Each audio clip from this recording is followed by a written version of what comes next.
Okay, I am traveling southward from Corvallis, Oregon towards San Jose at Becky's Place. I'm a little southwest of Corvallis, probably about 20 miles. I hung out with Jens last night. Got some food at a local brew pub, got some beer, a fairly good oatmeal stout. It's been a little while since I've had a beer, surprisingly enough, and I really like that. A couple of beers was enough to, get a little buzz in me. Hate to say it, but I'm growing old. So yeah, it's I think we're kind of in the Willamette Valley right now. Willamette flows through Corvallis, which I didn't know about. I'd jokingly mentioned to Jens, if this whole career thing does not work out. The best Syrah I remember having was a 2007 Syrah from the Willamette Valley. So, I could come out here and grow grapes for wine. There seems to be some kind of a fermentation sciences program at Oregon State as well, so I'd be in good company out here.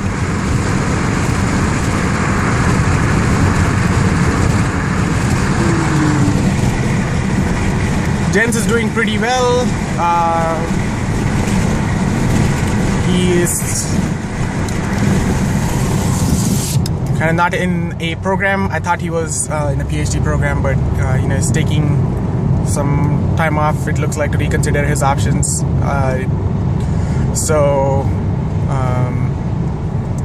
Good for him. It's a moment of discovery.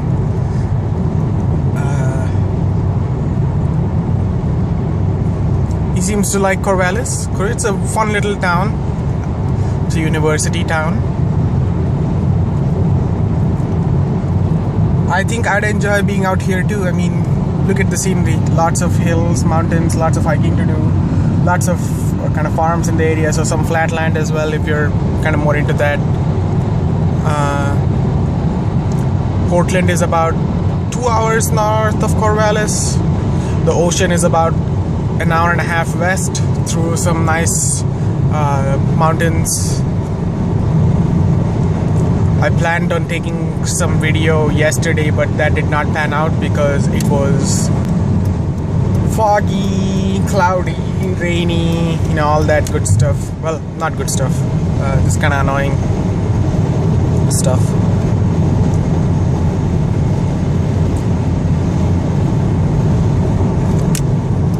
I have sort of accidentally left that little patch of I-5 from Portland to Corvallis open for some time in the future. One of my running kind of long-term goals was to drive on every single interstate, left and right, up north and south, east and west, all the directions. Well, not all necessarily all the directions, but as close to it as I could get. Even if it was all the way in one direction, that would have been fun.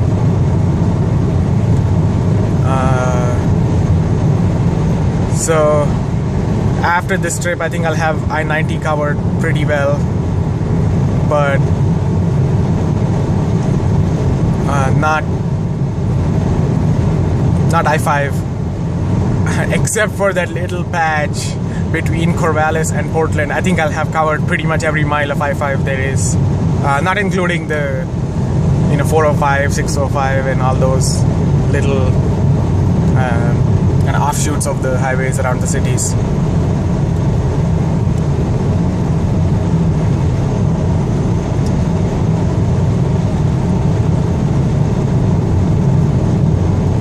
This area is pretty beautiful. It seems like this time of the year it gets slightly annoyingly monotonous in that it's cloudy and or rainy fairly regularly.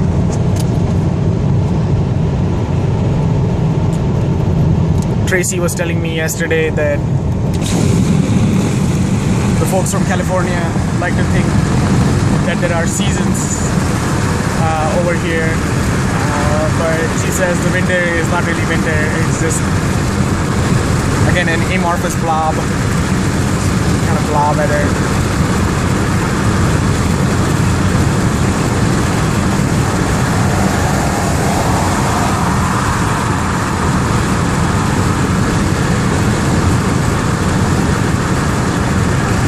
There's some beautiful hills out there, as you can see.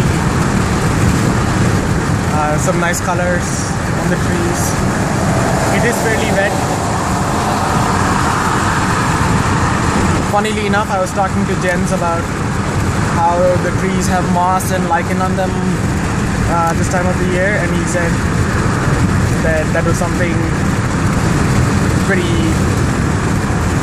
very endemic, or not endemic, but very common to this part of the world. I just thought it was very cool that the trees were really green without having a single leaf on them. Of course, not including the pines, like I mentioned yesterday.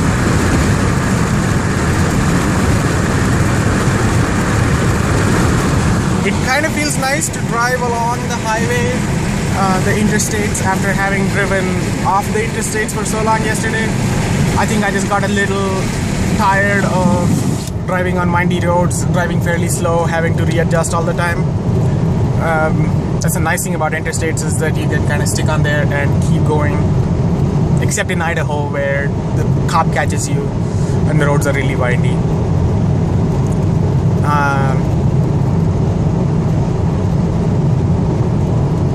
But yeah, so given that I have that little patch of I-5 left to cover, I think I'll be back potentially for a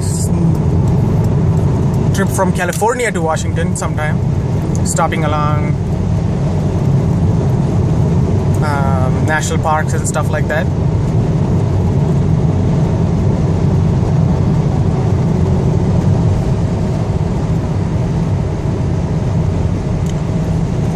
I have to drive about 610 miles to Becky's. I think I'm a little more than 40 miles there. I've been driving at 9 a.m. I started driving at 9 a.m. So, you know, if I can make it there in 10 hours, that would be about 7 p.m. Local time. It should be a decent trek. And of course, as is well known, I'm very open to long stretches of driving without stops or anything like that.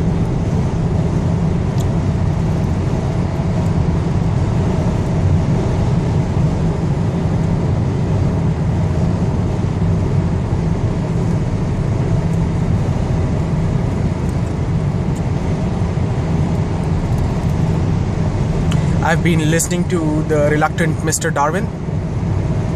It is a book about how Darwin started, or Darwin's journey as he became the founder of the evolutionary theory, the father of the evolutionary theory. It's pretty well written. Of course, I was not reading it, I was listening to it on audiobook, since that's one of the few things that will keep me occupied as I'm driving. But it's been really enjoyable. I'm glad Milind Kaka recommended it to me.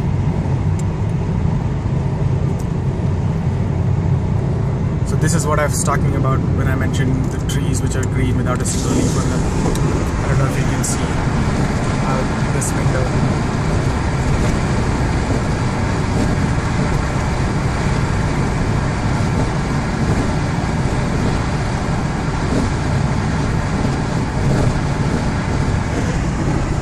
Back, you're driving through a stretch of Oregon which has relatively low speed limits.